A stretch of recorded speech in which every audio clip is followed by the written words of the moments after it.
자, 이제 9장으로 넘어갑니다. 바빙크의 암스테르담 시절 이거요. 9장은 니체 시대의 기독교에서 1902년부터 9년까지의 바빙크를 정리해주고 있습니다. 분리파의 아들로서 교단 신학교였던 깜번 신학교에서 근 20년간 교사, 신학 교수로 재직했던 바빙커의 깜번 시절의 후기는 곤란한 상황이기도 했습니다. 자유대학교로 가기로 하고서도 집을 구하지 못해 2개월 동안 깜번에 머물러야 했습니다. 아버지 얀 바빙컨 목사도 55년여의 목회 사역을 마치고 1903년 1월 26일 깜번 부르흐발 교회에서 은퇴식을 가졌습니다. 린더봄이 신학교를 대표하여 연설을 했습니다. 그 후에 이 야는 아들 헤르만 가족을 따라 깜번을 떠납니다. 신학교와 부르발 교회에게 이런 떠남은 한 시대의 마지막과 같았습니다. 1902년에서 9년 사이 바빙커 사역의 주요 요점들을 잠깐 제가 도표로 만들어 보았는데요. 1902년 자유대학 교수로 취임하고요. 12월 17일이었죠. 1905, 1907년 사이 반혁명당 당수가 되고요. 6년에 왕립학술원 회원이 되고 1906부터 11년 사이 개혁교약 제2판 개정정보판이 간행이 되고요. 1908년 프린스톤 신학교에서 스톤 강좌를 하고 오고요. 1909년 하나님의 큰 일이 출간이 됩니다. 학교 교단 국가적 사건들로 보면 1900년에 카이퍼의 장남 어, 카이퍼 하 카이퍼가 헤르만 카이퍼가 교회사 교수로 취임해서 34년간 재직하고요. 또 카이퍼 아버지 카이퍼가 화란 수상이 되어 1501, 1505년 사이에 나라의 행정 수반이 됩니다. 1905년 위트레흐트 총회에서 그 카이퍼의 극단적인 사상들 때문에 일어난 문제를 화해안을 만들어서 안정을 시키려고 합니다. 뭐 등등 이런 일들이 있었고요. 이제 구체적으로 넘어가면 1902년 12월 17일 자유대학교 교의학 교수 취임 연설문은 종교와 신학이라는 주제였습니다. 호츠딘스 앤 호틀리어테이터인데 앞서 소개한 브루스 파스 온 테올로지의 영역본은 들어 있습니다. 1883년 1월 12일에 깜번 신학교 교사 취임 연설은 거룩한 신학의 학문이었습니다. 근데 이제 1902년 12월에 종교와 신학을 다룹니다. 다시 바빙크는 반드시 학문적이고도 거룩해야만 하는 신학에 대한 자신의 생각을 펼치기 시작합니다. 종교와 신학은 하나님의 교회의 권석 안에서 각각 특별한 역할과 소망을 가진 두 자매입니다. 그들은 나사로 가정의 마리아와 마르다 같습니다. 마르다도 주를 섬겼고 예수님께서도 그 둘을 다 사랑하셨습니다. 이 바빙크의 말입니다. 네 번이나 교수 초빙을 거절했던 것은 자신이 분리파 교단과 신학교에 대한 도덕적 의무감 때문이었다라고 해명을 하고요. 이제는 내가 그 의무감에서 자유로워졌다라고 고백합니다. 할 만큼 했다는 거죠. 그리고 자신뿐 아니라 비스터르 펠트 역시 초빙해 준 것에 대해 감사를 표현했습니다. 그리고 이제 별개로 이제 책하고 관계없이 제가 이 연설문 가운데에서 발견한 것은 카이퍼의 자리에 지금 교의학 교수직에 취임하는 건데 과분하게 느낀다라고 표현을 하고 있습니다. May is the ear of the heart. 내게는 너무 큰 이제 명예이다. 나는 그걸 ich habe nicht versucht 구한 적이 없다. 어쨌든 내게는 참 어, 부담스러운 그러나 과분한 영광이다. 이런 이제 고백을 그 아들 카이프도 앉아 듣고 있던 상황이죠. 했습니다. 자유대학교는 바빙크가 부임하던 당시 설립 22주년의 작은 대학이었고요.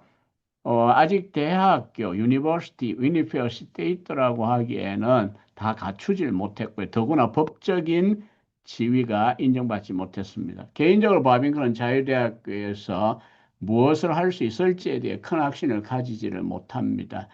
1903년 1월, 그러니까 자유대학에 부임하고 불과 얼마 안 되었을 때 친구에게 편지를 보내면서 이렇게 말해요. 난 자유대학교의 열렬한 지지자가 아니었고 이 학교의 약점과 결점들을 보고 있어. 하지만 여기서 난 내가 원래 가지고 있지 않았던 확신을 받고 있어. 만약 이 학교가 시대의 선두에 서 있고 확신과 특징을 지닌 많은 목회자들, 문학가들, 법조인들을 길러낸다면 어느 정도는 복을 누릴 수 있을 거야. 모든 부분들 속에서 이런 사람들이 필요하고 특히 우리 쪽에서는 더 필요하잖아. 이렇게 이제 밝히고요. 에글린턴 책의 468, 469에 있습니다. 동일한 편지에서 바빙커는 깜번 후기에 겪었던 고통에 대하여 삶 속에서 겪는 가장 슬픈 경험은 실로 사람들을 통해 얻는 실망이야. 참 뭔가 심금을 울리는 그런 표현입니다. 영어 번역으로 이제 읽으면 The saddest experience in life is the disappointment one experiences with the people. 이렇게 이제 표현이 되어질 수 있겠습니다. 화란어의 실망, The Lure Stelling, The Man Met Manson Obdute라는 이 문장이 위에 있습니다. 깜번 시절에 바빙커는 폭넓은 과목들을 가르쳐야 했고 그 가운데 교의학과 더불어 주력한 과목이 윤리학이었습니다.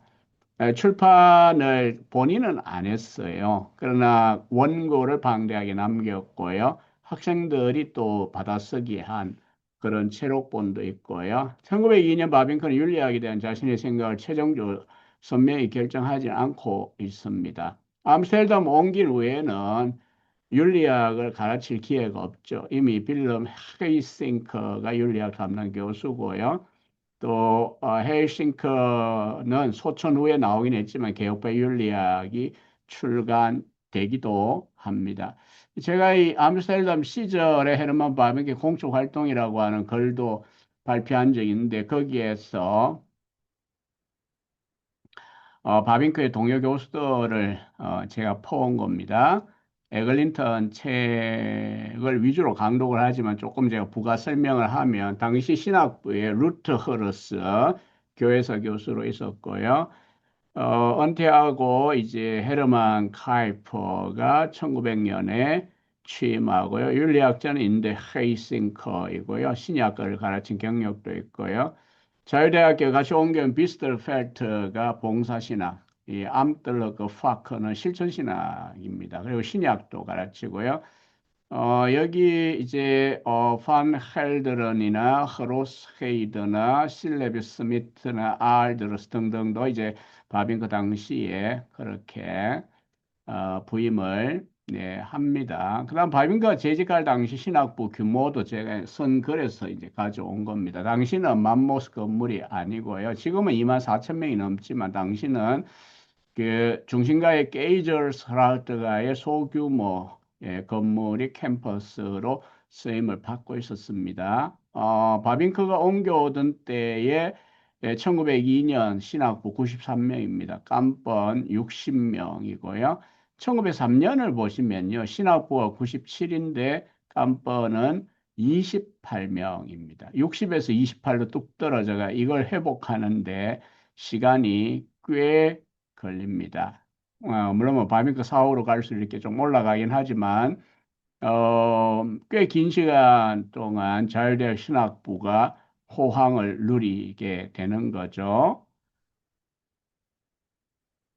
1880년 10월 20일 자유대학은 개교한 후에 암스테르 56번지에 소재한 성교교회를 일단은 학교 건물로 처음 사용을 했었고요. 그리고 게이저스 허라트 162번지에 소재한 건물로 1885년부터 1600 아마 70년 무렵 뭐 그 무렵까지도 쓰였을 것입니다. 예컨대 박윤선 박사나 손보호 박사 같은 분들이 공부한 건물이 바로 이 중심가에 있는 이 건물이고요. 안네 프랑크 집이 소재한 프린슨 허라트에서도 멀지 않은 그와 같은 곳에 소재하고 있습니다. 이렇게 큰 건물이죠. 사실 앞에서 폭을 보면 좁지만 뒤로 이렇게 길기 때문에 하여튼 그렇고요. 바빙크는 암스테르담에서 교의학을 가르칩니다. 깜번과 암스테르담 시절에 그의 가르치는 것과 집필하는 것 사이의 균형은 이상하게도 반대의 형국을 취하게 됩니다. 깜번 신학교에서 바빙크는 폭넓게 가르쳤지만 교의학과 윤리학에 교육과 집필을 집중하길 원했던 마음이 있었습니다. 바빙은 자유대학에서 자유롭게 교의학 교육에 집중했지만 훨씬 더 폭넓게 글은 쓰기 시작합니다. 에글린턴 비평경기 472페이지입니다. 1903년 2월에야 바빙크 가정은 이사를 하게 되고요. 암스테르담 학교 근처에 집을 구하지 못하고 위성 도시인 와트르흐랍스미어 예, 간신히 집을 구합니다. 이웃의 헤이싱크나 헤르만 카이퍼, 비스터르펠트 같은 동료 교수들이 살았고요. 스누게게 쓴 글에 의하면 여기 암스테르담이 참으로 좋아 생활이 깜번처럼 조용하진 않지만 다양성이 풍성하고 지적인 영역이 높은 곳이다. 이렇게 고백을 합니다. 근데 학교까지 출근 시간이 45분이나 걸리다 보니 불편함이 느끼기 시작했고요. 자가용이 없던 시절이죠. 또 이 시기에 집필을 제대로 할 여유가 없었습니다. 그래서 1904년 9월에야 시내 중심부의 허락튼 홀들의 있는 싱얼 62번지의 집을 구하게 됩니다. 1905년 6월 1일에 선욱에게 보낸 편지에 보면 새로운 주거지, 요건 이제 지도상 왼쪽은 어딘가를 보여주고요. 센트럴 스타치온 있고요. 그리고 이제 여기 뭐 그렇게 거리가 멀질 않죠. 그리고 당시에 이제 중심부에 대학도 있으니까 멀지 않았습니다.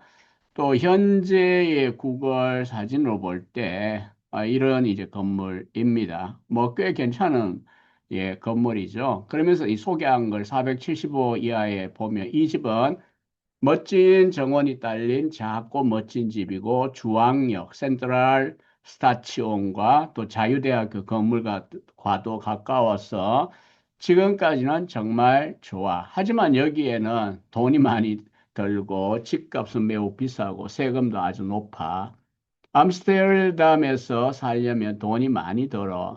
그럼에도 불구하고 난 강의할 때 많은 시간을 낭비하지 않고 고립되거나 외로운 방식으로 살지는 않아. 전반적으로 봤을 때 더 이상 깜번에 있지 않는 것이 기쁘다네. 깜번도 좋은 곳이지만 너무 벽지에 작은 마을 클레인 스테이스였어. 이렇게 이제 친구에게 밝히고 있습니다.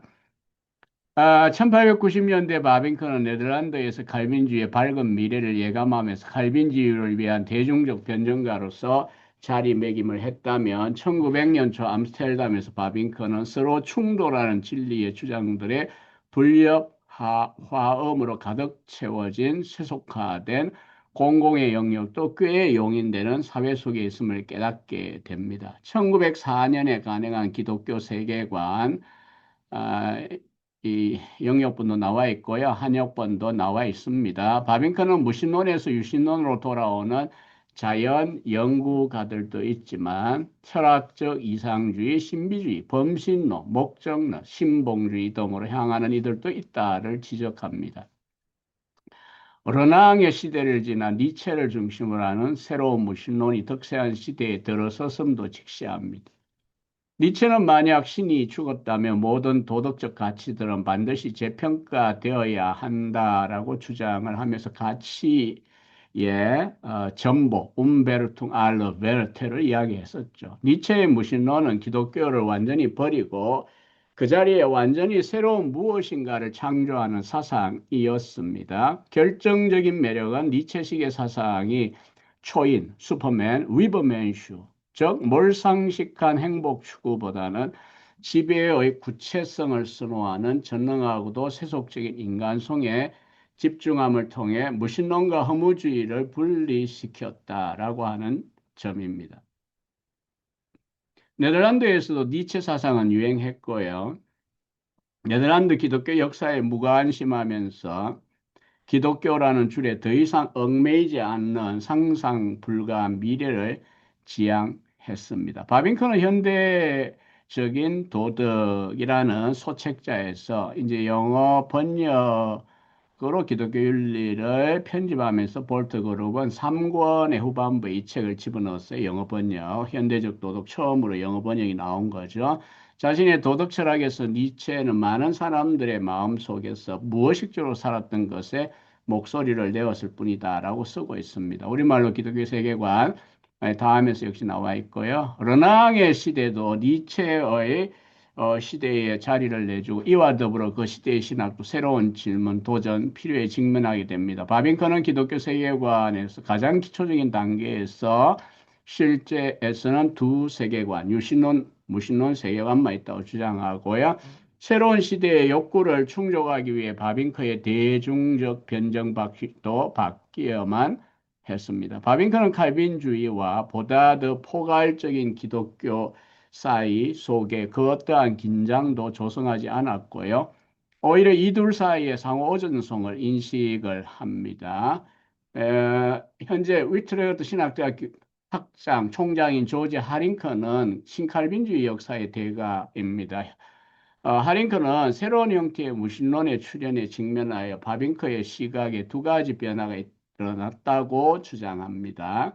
이 무신론이 기독교의 뿌리와 열매 둘 다 의도적으로 거부했기 때문에 바빙크가 더 이상 도달할 수 없는 현대 문화의 한 부분이 되었다는 점입니다.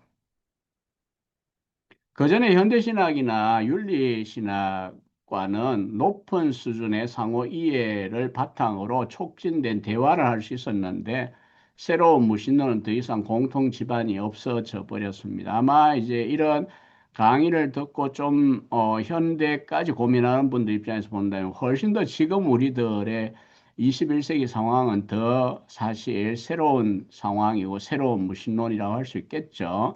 아무튼 바빙크는 새로운 무신론과 공통 분모를 찾는 가운데 어려운 투쟁에 직면했기 때문에 현대 문화의 한 부분은 그 자체로 내버려 두어야 했고 대신 그리스도인들을 연합시키는 데 집중을 합니다. 이런 상황에서 바빙크가 1904년 세 권의 중요한 책자를 출간을 해요. 첫째는 자유대학 총장을 곧바로 또 한 해, 뭐 이게 우리나라 같이 그렇게 뭐 엄청난 명예와 경쟁 이런 구도가 아닙니다. 1년씩 돌아가면서 하니까 총장 이임 연설문을 하는데 기독교 세계화가 아닙니다. 현대는 통합된 세계관과 인생관이 결여된 시대라고 보았고요. 기독교 세계관과 인생관을 현대의 해악을 이겨낼 해독제로 제시하면서 기독교의 설명 능력이 환원주의적이라기보다는 폭넓은 수용력을 지니며 인간 존재의 핵심이 되는 서로 연결된 철학적 질문들에 대하여 조화로운 답변을 제공한다고 바빙크는 주장했습니다. 1장 사유와 존재, 2장 존재와 생성, 3장 생성과 행동. 이렇게 책은 구성되어 있고요. 우리 다음에 나온 번역을 보시고요. 기독교와 학문, 영역본 나왔습니다. 19세기에 전개된 학교 투쟁, The School Straight, 성경에 근거한 학교를 만들자라고 하는 이런 학교 투쟁에 바빙크도 참여를 많이 했어요. 암스테르담에 도착 시 그는 개혁파학교 연합의 부위원장이었고요. 교수 취임 연설에서 바빙커는 개인적 신앙과 학교에서 신학의 실천 사이에 어떤 본질적인 불화도 없다고 주장을 했고요. 이에 대하여 헤르만 허르너 웨이헌의 반향을 불러일으키기도 했습니다. 신칼빈주의적 학문 수용은 비중립적이며 사이비 학문 활동이기 때문에 국가적 지원이 필요 없다. 이게 이제 허르노 웨이헌의 반론이었습니다. 바빙커는 기독교와 학문에서 이에 반박을 합니다. 모든 인간 지식은 주관적이고 선험적 가정에 근거하고 있으므로 기독교 신자에 의하여 실천되는 신학은 그 어떤 것보다도 학문 속에 가치 있는 자리를 차지한다고 주장합니다. 1883년 1월 12일 깜번의 신학 교의학 교수 취면설문이나 또 개혁교의학 일권에서 길게 논정했던 중립성의 신화에 대항하는 동일한 주장이었습니다. 거듭나지 않은 학문은 거듭난 학문과 절대적으로 동일하지 않다고 하는 카이프의 반립 정신과 달리 바빙컨의 일반 언어 개념 속에서 흐르노 베이컨을 향해 답변을 합니다. 485쪽에 에글린턴이 인용하고 있는 걸 읽어보면요. 불신자들도 그리스도인들의 학문에 세심한 주의를 기울여야만 하고 그리스도인들도 항상 불신자들의 지적 덕목들을 인식해야만 한다. 그리스도인들은 불신자들이 수행하는 모든 학문적 연구들을 잘못된 것으로 치부하여 거부하는 속 좁은 일을 절대 해서는 안 돼요. 그 이유는 그리스도인들은 자신들이 그리스도 안에서 아버지라고 고백하는 바로 그 같은 하나님께서 악한 사람과 선한 사람에게 햇빛을 비춰주시며 의인과 악인에게 비를 내려주시는 분이라고 믿기 때문이다. 자, 세 번째 1904년에 나온 책이 교육학적 원리들입니다. 기독교가 인간 본성에 대한 고유의 설명을 가지고 있다라고 주장해요. 루소의 낙관적 이해와 톨스토이의 피관적 이해를 다 거부하면서 인간 본성에 대한 독특한 관점이야말로 풍성한 교육학적 결과들을 이끌어낸다라고 주장합니다. 바빙크는 아이의 본성에 대한 기독교의 설명적 신적 형상으로 창조되었지만 죄로 인해 타락했고 일반 은혜를 통해 지성의 능력이 보존되어 특별 은혜를 통해 구원받을 때 위대한 덕을 세울 수 있게 된다. 는 기독교적 설명은 선한 아이들과 악한 아이들에 대한 더 나은 설명을 제공해 주고 그들의 성장을 가능하게 만드는 설명이라고 주장했습니다. 기독교 학교 교육 과정을 통해 아이들을 종교적 지식, 언어 사용의 기술, 자연과학으로 교육해야 하고 이런 교육 과정은 반드시 지정의와 교감하는 가운데 이루어져야 한다라고 주장했습니다. 바빙크의 기독교 교육론은 전체론적이고 유기론적인 관점이었고요.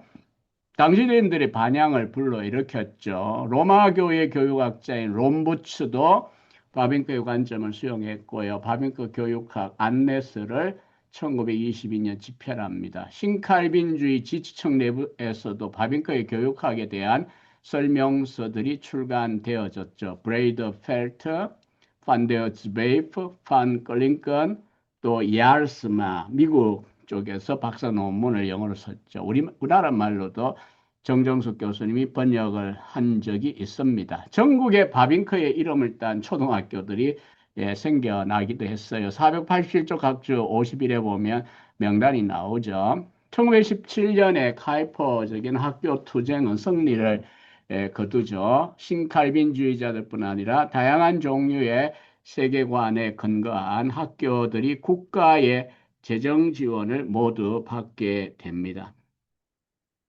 20세기 대부분 동안 그의 국제적인 명성은 주로 선도적인 교육학자였고 이 중요한 의미는 현재 네덜란드 밖에서는 대부분 잊혀졌습니다. 여기에 제가 추가한 최근 자료 하나는 독일어로 된 유일한 박사 논문이 하나 있는데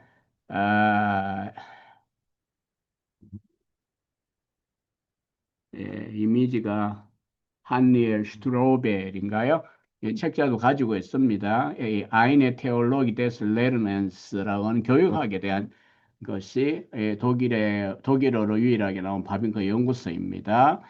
1904년 바빙컨 허름 판 프린스터로의 불신앙과 혁명의 새로운 판이 나왔을 때 서문을 씁니다. 프랑스 혁명의 끈질긴 탈기독교와 논리가 사회 속에서 예상대로 흘러간 것처럼 허룬이 주창하고 카이퍼가 수용하여 반혁명당 원리로 삼았던 것도 칼빈주의 삶의 체계를 주장하며 삶의 모든 영역 속에서 싸움을 이어온 터였습니다. 원칙적으로 이런 원리들의 수용적이었던 바빙컨은 1904년에 이르러 그 결점들을 분명히 인식하게 됩니다. 이 시기에 바빙컨은 타락한 피조 세계 속에서의 삶이 훨씬 더 엉망진창이고 위얼드, 이상하다라고 생각합니다. 암스테르담의 초기 시절 바빙컨은 죄에 대해 체계적이기보다는 전인에 영향을 미치고 조직적으로 드러나기보다는 오히려 광기 어린 미친 행동을 드러난다는 사실을 인지하게 됩니다. 이와 대조적으로 하나님의 은혜의 특별한 작동은 거의 예측하기 힘들다고 생각합니다. 카이퍼와 바빙크의 차이점은 더욱더 명백해졌습니다. 카이퍼는 이상주의자로 남았지만 바빙크는 점점 더 실제론자가 되어가고 있습니다. 1905년 선거입니다. 수상직 4년을 카이퍼 수행하기 쉽지 않았어요. 빌헬미나 여왕은 카이퍼 편에 서지 않았고요. 상대적으로 경험이 부족한 내각과 함께 일하면서 자유당 전임자들이 시작한 복잡한 의료 제공 시스템의 실행 사안에 휘말렸고요. 1903년에는 철도 노동자 파업에 대하여 강경한 대처를 했기 때문에 대중 이미지도 좋지 않았습니다. 그래서 1905년에 카이퍼는 재선을 기대했지만 상황이 많이 안 좋았습니다. 네덜란드 역사상 처음으로 정당이나 정치에 집중하기보다 정치적 개선과 정치적 구호에 집중했던 선거전이 되었습니다. 재선 선거제를 앞두고 카이퍼는 반혁명당 당수 자리를 내려놓고 4월 전당대회 바빙크 당 의장이 되도록 만듭니다. 전당대회 연설에서 바빙크는 종교와 정치 사이에 존재하는 상호 관계성에 대한 긍정이 곧 이 둘 사이를 섞어 탁하게 만드는 혼합으로 변질되어서는 절대 안 된다라고 주장했고요. 그렇게 썩는 것은 그 둘 사이를 분리시키는 것보다 훨씬 더 반혁명당에게 무례한 일이다라고 주장을 합니다. 바빙크는 우리가 허룬과 카이퍼의 능력과 에너지를 가진 또 다른 지도자를 갖게 될 것인지에 대해서는 약속할 수가 없다. 우리 당은 한 사람 때문에 썩거나 넘어지지 않는데 그 이유는 우리 당은 세월의 시험을 견뎌낸 원리들, 여기에 화라는 버힌슬런이라고 하는 단어를 쓰고 영의 프린시플스도요. 원리들에 우리가 존재하고 있다. 이렇게 말합니다. 재선을 위한 선거운동은 이전과 달리 유신론적 연합체를 구성하는 일에 있어 저항에 부닥치게 됩니다. 카이버가 처음 수상될 때는 로마교의 당과 연정, 코알리치를 형성함으로 된 거거든요. 근데 이게 이번에는 잘 되지 않았고요. 반혁명당 내부적으로도 바빙크가 정당의 서로 다투고 있던 파벌, 프락치, 우리나라 말에는 조금 와전된 감이 있습니다만 어쨌든 그룹이죠. 그룹, 프락치들을 충분히 하나로 뭉치는 게 바빙크가 역부족이라는 게 드러나요. 26년 동안 당수였던 카이퍼 데이비 바빙크는 2년만 하고 결국 당수직에서 내려오게 됩니다. 결국 카이퍼는 재선에서 실패합니다. 당시에 사회주의자였던 뜨룰스트라는 우리 카이퍼를 없애야 된다. 베흐 메트 카이퍼라는 구호를 외쳤고요. 꽤나 효과를 거둡니다. 선거 전에 패배한 후에 카이퍼는 정치 일선에서 물러나 지중해와 아랍 지역으로 긴 여행을 떠나게 됩니다. 그가 이제 수상에서 내려올 때 나이가 68세입니다. 68세.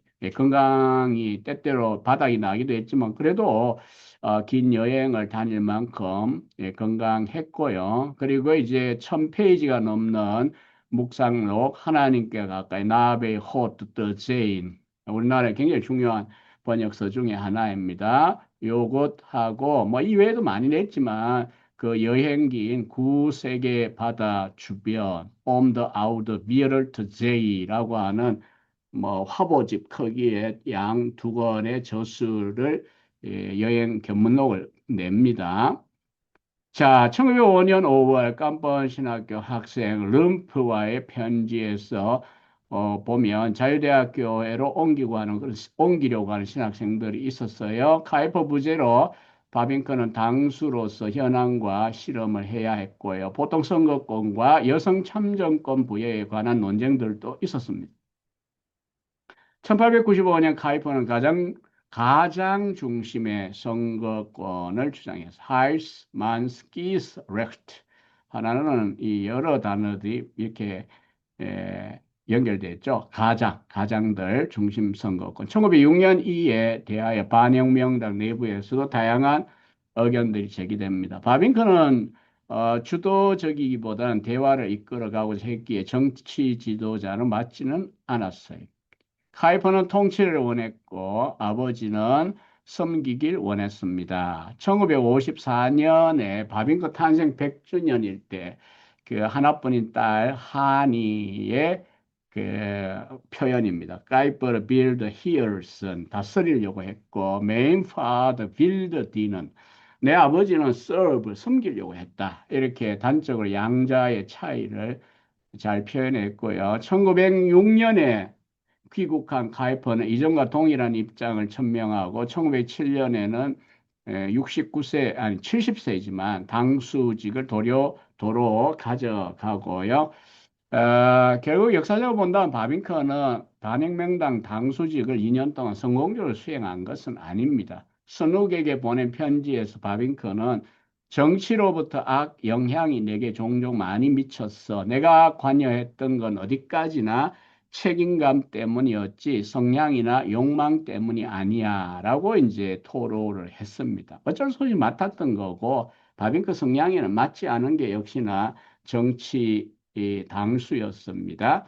1905년에 바빙크가 교단 내에 직면했던 또 하나의 문제는 애통척과 분리파가 연합이 되어 있지만 신학 논쟁이 끊임없이 일어났고요. 1892년 교단이 연합할 때도 이미 있었고요. 그래서 소수가 앞서 본 대로 안 따라오고 자기들끼리 기독개혁교단, 지금 이제 앞벌도원에 7만 명이 넘는 교인들이 있는 큰 교단이 되어 있잖아요. 합쳤지만 역시 또 갈등이 계속돼요. 타락자 선택설, 타락구 선택설, 영원칭의, 중생의 적각성과 방편에 의한 중생, 유아설의 근거로서 중생을 전제하고 뭐 이런 등등의 몇 가지의 문제점들입니다. 린더보험은 이런 극단적인 카이퍼 사상들이 신앙 고백 기준에 모순된다고 비판을 했고요. 깜번의 신약학자. 바빙크는 1901년부터 2년 사이에 드 바자인 지에 1년의 글을 연재하고요. 1903년에 책으로 묶습니다. 소명과 중생, 루핑 앤 베이더 허보르트. 우리말 번역도 영어 번역에서 중역이 되어 있어요. 바빙크의 중생론이라는 제목으로. 여기서 바빙크는 가이퍼리안들과 카이퍼 반대하는 사람들 사이에 중재를 하려고 시도하죠. 그래서 1905년 위트레어트 총회에서는 카이퍼의 신학적인 유별남에 대한 바빙크식 이해를 긍정하는 일련의 교리적 결론, 위트레어트 화해안 이런 표현을 합니다. 공표를 하고요. 바빙크와 카이프의 성숙한 신학적 상태 속에 바빙크의 고유의 생각이 카이프 생각에 대하여 신중하지만 동시에 중요한 교정의 기능을 감당합니다. 1905년에 이렇게 끝나지만 결국 카이프 바빙크 사후 20년이 지나면서 이 카이퍼리안들이 과도하게 이 교리적 해석을 밀어붙이면서 스킬드나 허레이다누스가 치리 당하고 교단 분열이 일어나게 되는 그런 근거가 되기도 합니다. 그러나 1905년에 일단은 진정을 시킨 겁니다. 1905년 학기 시작, 1905년 9월이죠. 학식과 학문이라고 하는 강의를 했습니다. 니체의 시대가 도래했다라고 알람을 예, 올립니다. 에글린턴 책 500페이지에 있습니다. 저는 대학교가 점점 더 진짜 학문적인 삶, 일, 연구, 생각의 중심이 되었으면 좋겠습니다. 대학은 원리의 견고함, 통찰의 폭, 미래 속에서의 신념으로 구별되고 한 정신에 의해 영감된 남자들과 어쩌면 향후에는 여자들의 연합체가 되어야만 합니다. 라고 말하죠.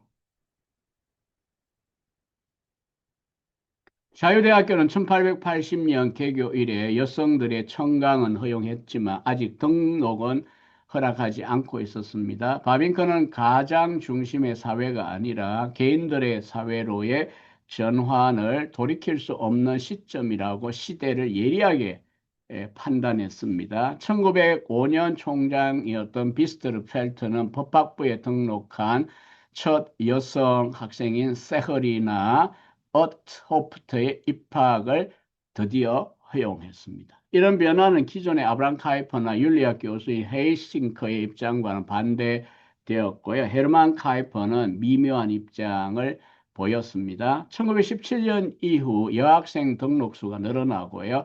루카스 린더봄, 그 깜번에 바빙크와 꽤 갈등 많이 했던 린더봄의 손녀 펜나 린더봄이 나중에 1937년에 여성으로서 첫 박사학위, 법학 박사학위, 법학 박사학위를 받음으로써 두 번째 여성이 됩니다.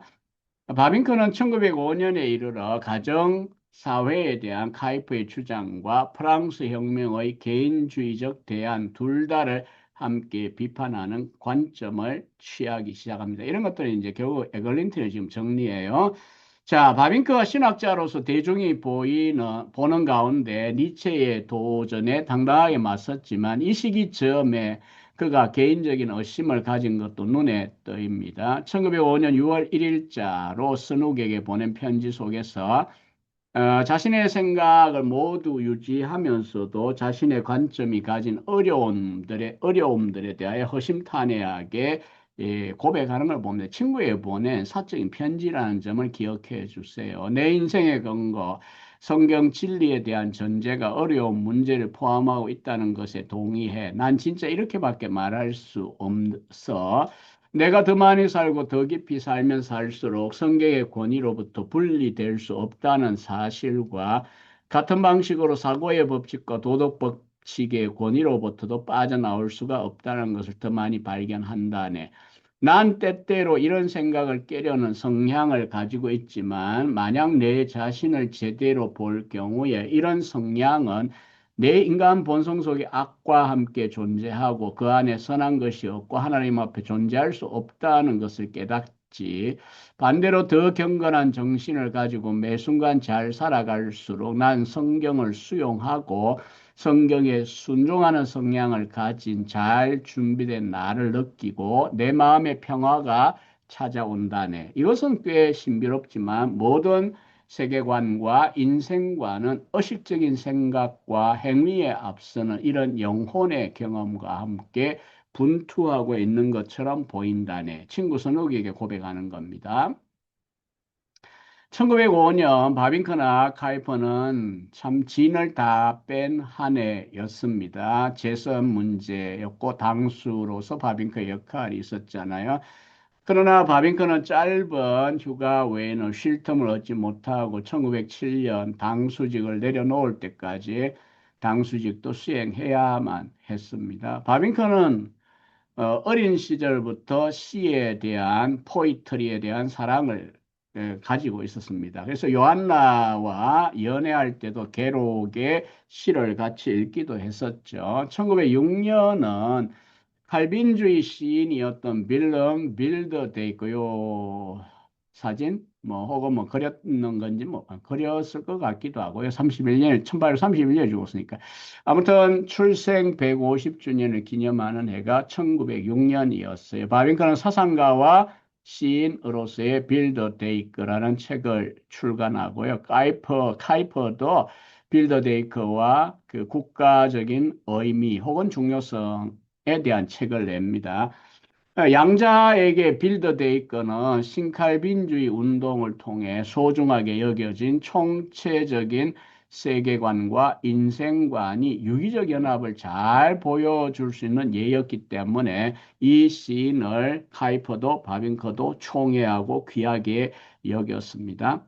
바빙크가 보기에는 빌더 데이커는 렘브란트의 시적인 상대로 전혀 부족하지 않게 보였습니다. 에글린턴의 505페이지, 6페이지 글을 보면요.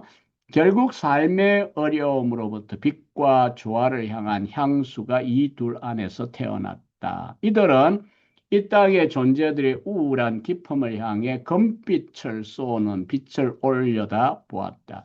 이들은 말씀 속 하나님의 계시 안에서 처음으로 이 빛을 받았다. 각각 자신만의 방식으로 렘브란트와 빌더데이커 둘 다 성경의 학생들이고 성경의 개념과 성경의 해석자들이었다. 이 바빙크의 평가입니다. 또 바빙크는 르네상스적인 인간으로서의 평판을 얻게 됩니다. 가장 유명했던 비그리스도인 문화 비평가였던 크베리도는 바빙크의 이 빌더 데이크에 대한 책에 대하여 이렇게 논평을 합니다. 비그리스도인입니다. 문학가고요.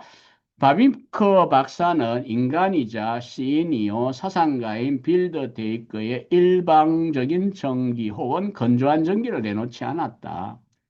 이 지점이야말로 이 책을 높이 평가해 추천하는 이유다. 바빙크 박사는 우리에게 빌더데이커의 가정, 국가, 사회, 역사에 대한 관점, 그의 성격, 사연에 대한 관점, 종교, 도덕, 법에 대한 그의 생각들을 제시해 준다. 비록 사람들은 바빙크가 제시한 빌더데이커의 지적인 삶에 대하여 다양한 관점과 생각들을 가지고 있지만 바빙커는 이 거인에 대하여 다양한 측면에서 중요하고도 잘 읽히는 책을 집필했다. 이렇게 이제 평가를 해줍니다. 자유대학교를 넘어서는 영향력입니다. 바빙크는 깜번을 들어 자유대학으로 오고 싶어하는 학생들뿐 아니라 린드범의 딸과 결혼하고 장차 깜번 신학교의 실천이나 교수가 되는 훅스트라와도 편지를 주고받습니다. 학문 영역에서 주 하나님의 이름을 위대하게 만들라. 이렇게 바빙크는 권하기도 합니다. 1918년까지 편지 내왕을 했고요. 또 1906년 깜번 시절의 제자인 드부어가 스트라스부르크에서 이슬람 철학 박사 학위를 받고 나서 암스테르담 시립대학의 철학 교수로 임용이 됩니다. 1906년 그의 취임 연설문은 니체와 학문이었고 니체를 향해 공감적이면서도 날카로웠습니다. 그리고 취임 연설 후반부 인사말 속에 드부어 교수는 바빙크에 대해 감사를 이렇게 표현합니다. 무엇보다 예전 깜번 교수셨고 현재는 이 도시에서 저에게 철학적 감각을 일깨워 주신 바빙크 교수님께 감사를 표합니다.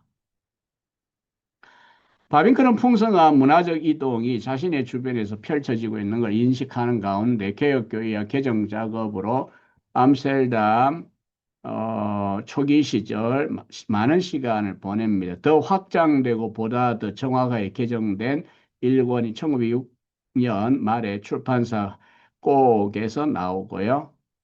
근 10년간 윤리신학자들과 유럽의 지적 생태의 발전에 대한 바빙크의 반응들이 포함된 개정판입니다. 1911년에 마지막 4권이 출간이 됩니다. 이제 개정판과 초판사의 관계는 제가 쓴 글을, 발표된 글을 참고해 주시기를 바라고요. 개혁개혁 전집의 개정 작업은 유신론적 연합체를 모으려는 바빙크의 지속적인 노력의 배경을 형성했습니다.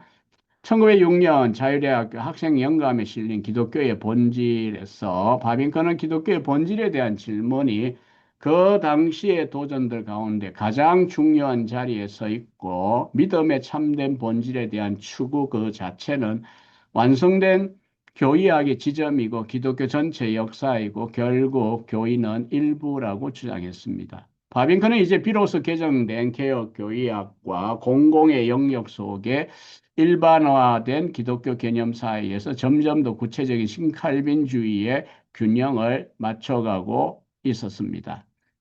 1906년 바빙커의 힘은 최고조에 달하고 있었습니다. 미국 프린스턴 신학교로부터 스톤 강좌 초대를 받습니다. 1908년. 이 카이퍼가 1898년이니까 10년 뒤죠. 왕립학술원 문학 분야 회원으로 임명도 되고요. 반대가 없는 건 아니지만 회원 투표에서 회원을 받아들여지고요. 1905년 레이던 대학의 교수였던 베르나르두스 에어르트만스는 정통적이며 현대적인 교의학을 집필하려는 바빙커에 대하여 이건 뭐 피상적인 정통이야라고 비판을 합니다. 그는 신칼빈주의가 스콜턴과 꾸넌의 전통을 찬탈하는 데 실패, 즉 레이던의 자유주의 혹은 그 광휘를 빼앗지 못했다 이렇게 이제 주장을 하니까 더 헤르 아우터지는 에어트만스에 대하여 강력한 비판의 글을 실었습니다. 그러나 바빙커의 답변은 1911년에 현대주의와 정통이라는 제목으로 발표됩니다.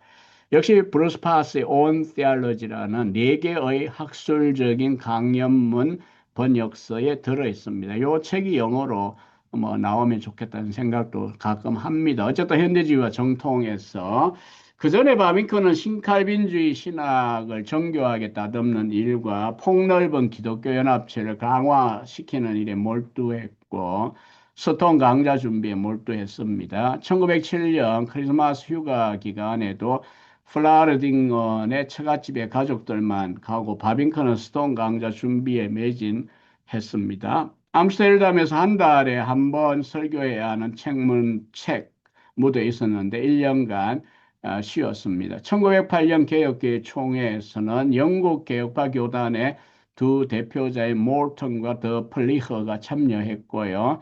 네덜란드인이기도 했던 더 플리허는 총회 석상에서 바빙크의 개혁교의학이 영어로 번역되어야 한다라고 주장을 했습니다.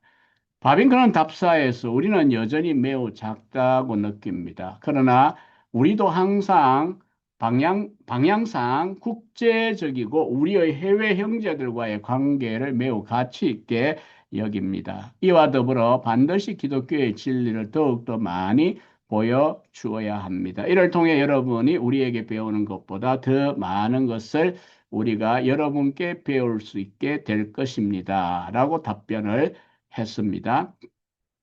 자기 확신이 있는 국제적 칼빈주의자였던 바빙크는 1892년에 이어 16년 만에 1908년 스톤 강좌를 전하기 위해 미국을 재방문합니다. 더 헤라우터지는 바빙크 교수의 아메리카 방문은 아메리카와 우리 학교 사이에 유대 관계를 이루어낼 것이고 아메리카에서 개혁파 원리들의 결과가 매우 강력하고도 영향력 있게 펼쳐지게 될 선한 유익을 확실히 만들어낼 것이라고 보도했습니다. 그러나 바빙크는 기독교를 향해 긍정적인 의견을 피력할 계획을 가지고 있었고 단순히 개혁파들에게만 아닌 불신자들에게도 강연하길 원했습니다. 1908년 8월 28일 바빙크 부부는 노텔담에서 출발했고요. 연로했던 아버지 얀 바빙크도 항구에 나와 전송을 합니다. 9월 7일 뉴욕에 도착하고요. 뉴욕에 대한 바빙크의 인상은 별로죠. 엄청나게 부산하다. 쉴 시간이 없다. 아픈 사람이나 노약자를 위한 자리가 없다. 도시는 강한 긴장 가운데 있다. 정도가 지나치게 시끄러운 광고, 소음, 피곤하게 만들고 신경을 예민하게 만든다. 뭐 등등이었고요. 바빙커는 그 스톤 강좌 원고 하나로 썼죠. 보스, 워필드, 스테펀스, 도스커 등에게 주어서 나누어 영어로 번역하게 했고요. 누이빌에 이제 옮겨와 있던 도스커를 방문하여 요한나는 처음 서로 상면합니다. 도스커는 바빙크와 소울메이트라 생각했지만 요한나가 보기에는 바빙크와 매우 다른 종류의 교수였다. 도스커에 대한 요한나의 평가입니다. 워싱턴 DC에 가서 이때의 루즈벨트 대통령을 만나기도 했습니다. 프린스톤에서 스톤 강좌를 진행했고요. 기독교 세계관에서 이미 논증했던 주장들이 계시 철학에서 더 발전이 되었습니다. 다음에서 번역이 되어 있고요. 예, 1909년에 나온 화란어 원본 이미지입니다. 바비런크는 계시에 대한 믿음이 없이 철학, 자연, 역사, 문화 혹은 미래에 대한 개념을 가지는 것은 불가능하고 이런 이유로 그 어떤 무신론자도 자신의 신앙 고백에 따라 진정으로 살지 못한다고 주장합니다. 오히려 자연, 역사 혹은 문화 같은 개념들을 유지시키는 무신론자는 지속적으로 유신론에 의지하고 있다라고 말합니다. 바빙크는 철저한 무신론의 실천적 불가능성을 드러냅니다. 비판합니다. 계시철학에서 니체의 이름은 네다섯 군데 언급되지만 그의 정신은 본문 전체에 걸쳐 떠다니고 있다. 현대의 고등거래하며 평가합니다. 1898년 카이퍼의 스톤 강좌를 읽은 후에 바빙크는 어렵다라고 생각했는데 1908년 자신의 스톤 강좌 역시 청중에게 이렇게 다가가기가 잘 다가가지를 못해서 요한나는 바빙크의 좌절을 당한 것 같이 설명합니다. 에글린턴 책 520페이지 나옵니다. 설교를 들을 때는 지치지 않지만 학문적인 강연에서는 청중을 찾기 어려워요. 최선을 다해 간단하고 선명하게 강연해도 배움과 무언가를 생각하는 노력을 두려워하는 것 같다. 이렇게 이제 말합니다. 바빙크는 미국에서 교회와 국가 사이의 엄격한 분리 때문에 공립학교 체계가 불신앙의 훈련 장소가 된 것을 목도했고요. 인종차별 문제의 심각성을 직면했고 젊은이들의 무례함을 지탄했습니다. 그가 보기에 대부분의 미국인들은 피상적이고 무식하고 물질주의적이고 이기적이라고 생각을 했습니다.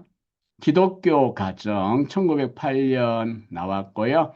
영역본은 나와 있습니다. 헤르만은 분명히 집안에서의 예의에 대하여 신경을 많이 썼습니다. 바빙크도 중년이 되었고 젊은 여성이 된 한 아이의 아버지였을 뿐만 아니라 변화하는 도시에서 살았던 한 거주자였습니다.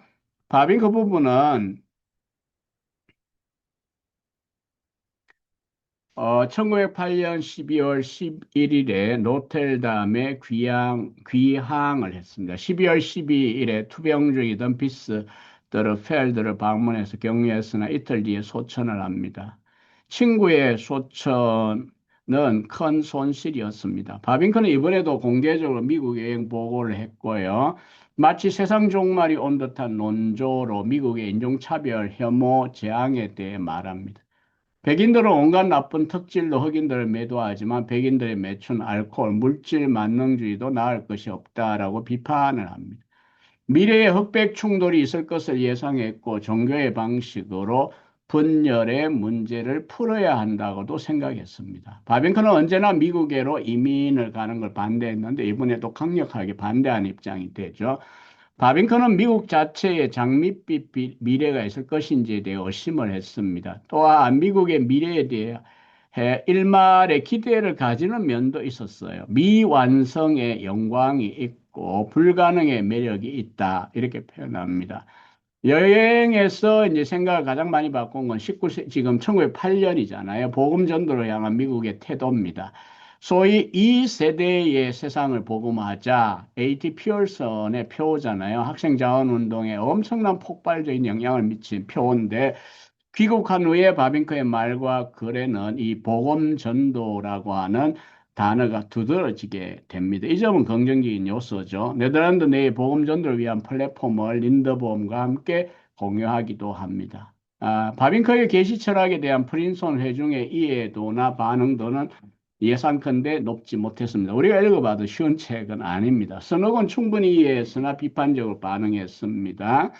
1909년 1월 3일자 편지에서 바빙크는 답변을 합니다. 나는 너의 회의감에 대해 이해해. 하지만 내 강연이 나와 마음이 맞지 않은 사람들도 대상으로 하고 있기 때문에 난 그 어떤 곳에서도 그렇게 성경의 권위에 호소한 건 아니야. 난 이렇게 말했을 뿐이야.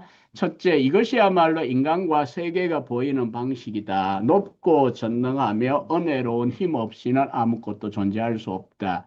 두 번째, 이제 선지자 그리스도 사도들의 입으로부터 본질이 나온다. 이런 전능하고도 은혜로운 의지가 존재한다. 이것을 진리로 수용하고 인식하는 것은 분명히 믿음의 행위지만 전 세계와 특별히 우리의 마음이 우리를 밀어 움직이는 것이야. 라고 답을 합니다. 이제 1909년은 칼빈 탄생 400주년을 기념하는 해입니다. 제네바의 종교개혁자들 벽이 세워지기도 했고요. 네덜란드는 그러나 반응이 조용했습니다. 앞선 현대 신학자들과 달리 당시 현대 신학자들은 칼빈을 좋아하지 않았습니다. 도리어 세레베투스가 영웅시되었습니다. 그러한 분위기 속에서 바빙크는 칼빈의 대중적 이미지를 옹호하는 강연들을 하고 글도 씁니다. 칼빈과 일반 은총이라는 거 다음에 책자에 번역되어 있고요. 또 칼빈의 기독교 강요의 주요 내용들 런던에서 공개 강연이 있고요. 또 그리고 이제 요하네스 칼베인이라고 하는 소책자가 있는데 바빙크 리뷰에 번역이 되어 있습니다. 이 시기에 바빙크의 국제적인 친분 관계는 놀랄 만큼 성장하고 있었습니다. 바빙크의 칼빈주의는 철저하게 국제적인 특색을 지니고 있었습니다. 개혁교약 3권 4권이 출간되고요. 바빙크는 이러한 전문적인 신학 저술의 필요성도 절감했지만 다른 한편으로 그보다 더 실용적인 도전에 직면하게 되었습니다. 바빙크는 1909년에 마그날리아 데이, 하나님의 큰일을 출간합니다. 최고의 옛 신학으로부터 점점 더 멀어져가는 모든 젊은 남녀들에게 자기의 신학을 해설하기 위해 썼습니다. 따라서 이런 조상들, 프랑큰, 아마르크, 아브라컬 등의 업적을 대신할 수 있고 오늘날 시대의 요구에 응하는 형식으로 옛 진리를 제시하는 저서가 급히 필요하게 되었다. 대학생 수준의 이제 독자들에게 위하여 쓴 책이죠. 1909년 교육학 학술지에 어린아이의 심리학도 기고되었습니다. 기독교가 모든 삶에 대해 생각하게끔 만들려는 원대한 노력은 수그러들 기미가 좀처럼 보이지 않았습니다. 1908년 린더본과 바빙크의 깜본 신학교 교사직 25주년 기념회가 되었습니다. 린더본은 네덜란드 정신질환자를 위한 돌봄 협회를 앞서 인도하는 실천적인 봉사를 했고요. 바빙크는 같은 신앙과 같은 원리들의 근거에 사역하고 웅변을 유창하게 잘하는 신학자로 칭찬을 받게 됩니다. 자, 이제 이 장의 마지막 대목입니다. 9장의 초기 암스테르담의 이제 경계선은 어디냐? 결국 아버지 얀 바빙커가 소천하는 것입니다.